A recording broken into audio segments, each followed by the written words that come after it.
Oi, pessoal. Então, hoje estou incluindo mais um treinamento dentro da assistência farmacêutica e hoje vamos falar um pouco sobre dose unitária.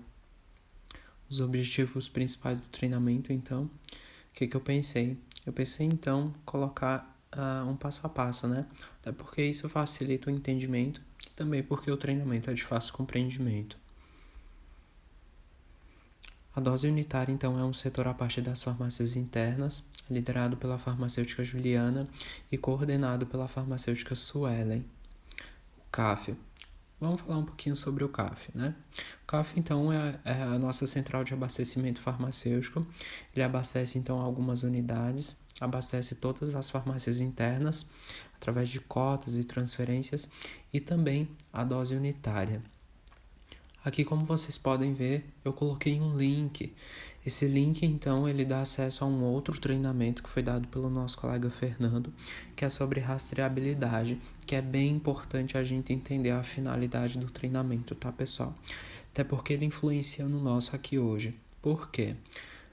Todos os nossos medicamentos manipulados, eles possuem rastreabilidade por lote. Então, aqui é o nosso esquema, né? Que os medicamentos percorrem dentro do hospital. Então, desde o início, né, que é no CAF, que faz o abastecimento das farmácias, né, e também da dose unitária. Então, os medicamentos são transferidos para a dose unitária, onde acontece a produção dos medicamentos manipulados. Depois de prontos, são encaminhados às farmácias e as farmácias então encaminham aos setores assistenciais, que é onde acontece a administração no paciente. Que, como vocês podem ver, eu coloquei setas indo e voltando. Por quê?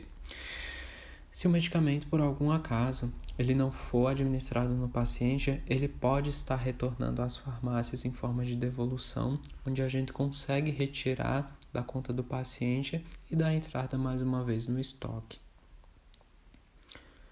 A dose unitária, então, funciona de segunda a sexta-feira e finais de semana. Semanalmente, então, das 7 às 5h36 e 6 horas finais de semana, com uma escala de funcionários de 2 por dia. Então, pessoal, a gente tem alguns critérios a serem cumpridos, tá? Então, sempre que for manipular um medicamento, é obrigatório fazer a limpeza do local e desinfecção das bancadas antes e depois de manipular, higiene de mãos, asepsia de frascos de soro e ampolas em álcool 70%, uso obrigatório de toucas, não é permitido adornos e uso de luvas campo cirúrgico e roupa de setor privativo. Então, ali coloquei duas imagens. A primeira é sobre higiene de mãos, o passo a passo para fazer uma boa higiene nas mãos. Por que eu coloquei isso? Pessoal, lembrando sempre que a gente está trabalhando com medicamentos que a maioria deles são em administração EV, tá?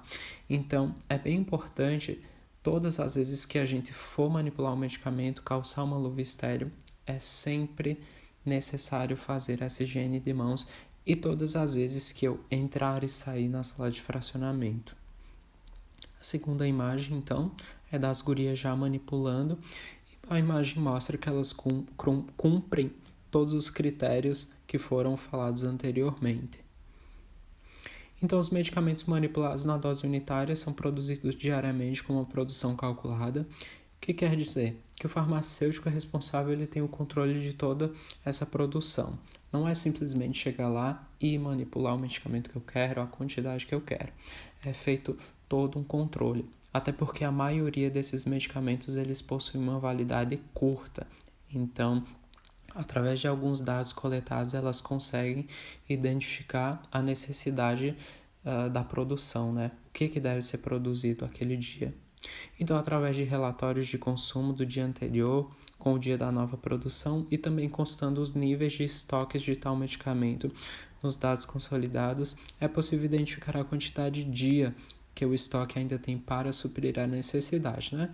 E a tabela pronta no Excel, que foi o que eu falei, né? Elas têm essa tabelinha que elas conseguem jogar esses dados e então identificar o que deve ser produzido no dia.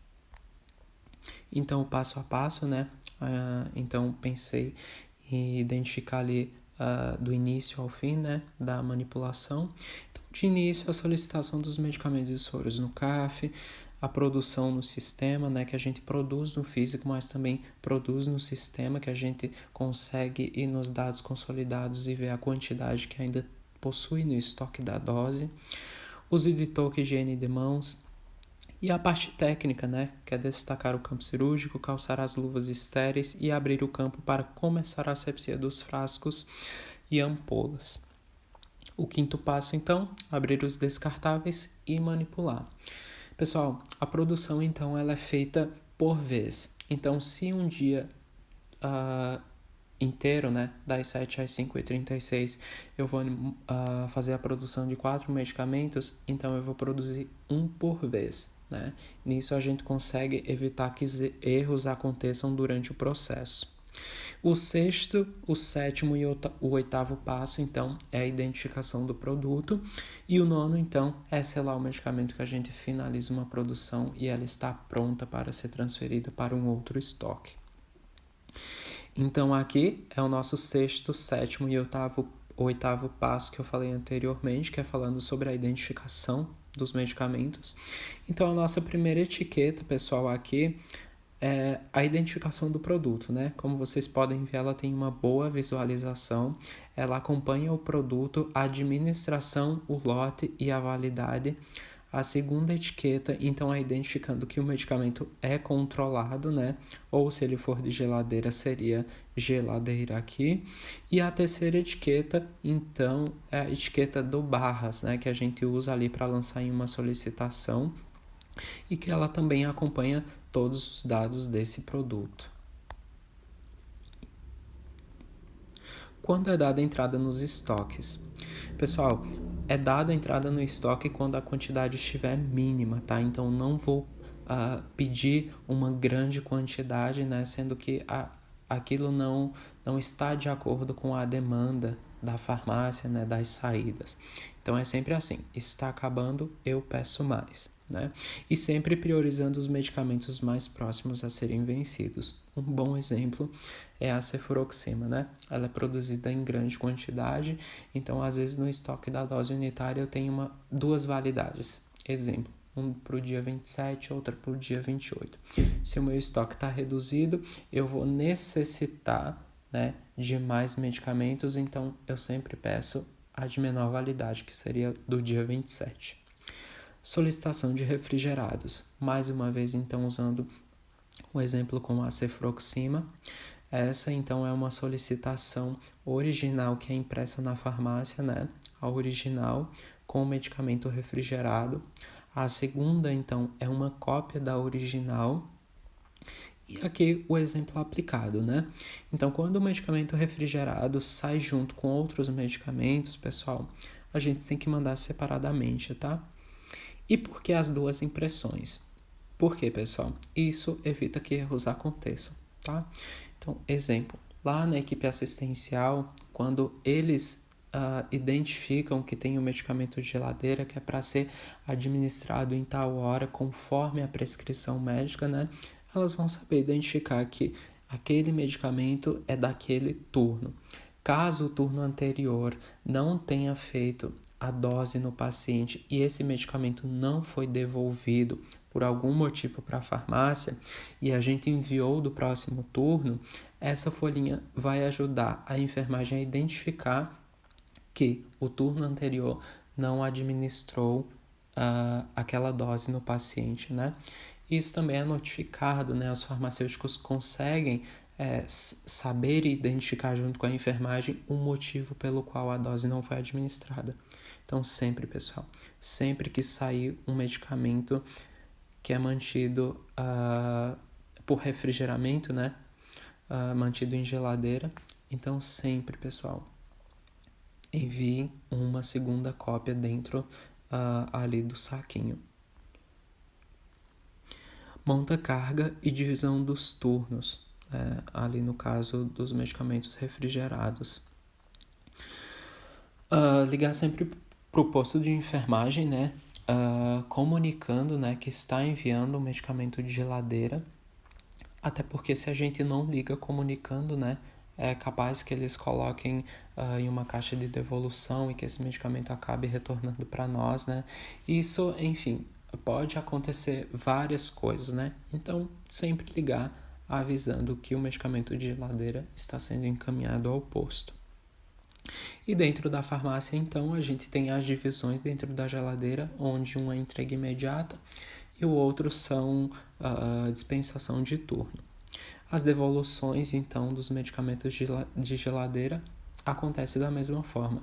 A enfermagem sempre tem que comunicar avisando que está mandando o medicamento de geladeira, até porque eles mandam em grande quantidade, né? Então a gente consegue identificar através do telefone e a gente prioriza essa devolução, tirando da conta do paciente e dando entrada mais uma vez no nosso estoque.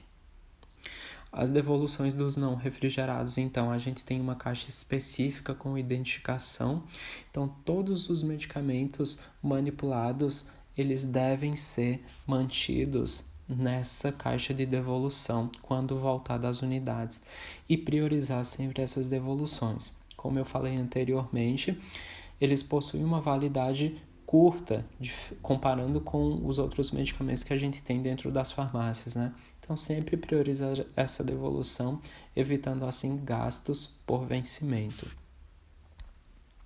E os objetivos principais do nosso treinamento, então, seria reduzir gastos desnecessários, né? Os medicamentos manipulados eles são mais econômicos, a diluição e reconstituição correta, a garantia da via de administração, a dose correta, fazendo então a segurança do paciente em primeiro lugar, agilidade no processo entre farmácia e enfermagem. E o objetivo principal do nosso treinamento, então, é adquirir mais conhecimento sobre o nosso setor, né? Então, é importante a gente saber tudo que acontece dentro e a gente entender também o processo ali como acontece. Então, pessoal, muito obrigado. Na segunda-feira, então, a lista de presença vai estar na farmácia. Eu gostaria que todo mundo assinasse ela